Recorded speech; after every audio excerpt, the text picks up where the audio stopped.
अस्सलाम वालेकुम दोस्तों, आप देख रहे हैं साजिद अली टीवी। मैं हूं आपका मेज़बान साजिद हुसैन। दोस्तों, आज हम बात करेंगे स्नाइपर नाइक अरशद, जो कि पाकिस्तान का फ़ख्र हैं।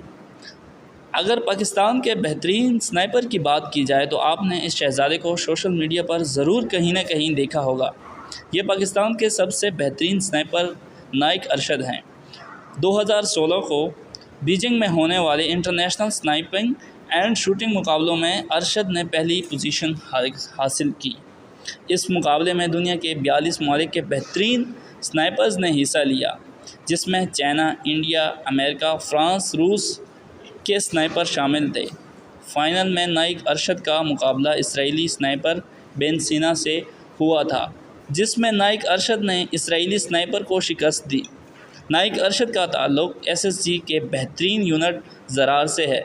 ये वही ज़रार है ग्रुप है जिसने APS पर हमला करने वाले जदीद असलह से लैस 7 खुदकश बमबारों को महज 15 मिनट में हलाक कर दिया था। दोस्तों, अगर आपको हमारी वीडियो पसंद आई है तो प्लीज़ हमारे चैनल को सब्सक्राइब करें, लाइक करें और दोस्तों के साथ शेयर करें और बेल आइकन के बटन पर ज़रूर क्लिक करें ताकि आपको हमारी आने वाली वीडियोस बर वक्त पहुँच सकें। शुक्रिया।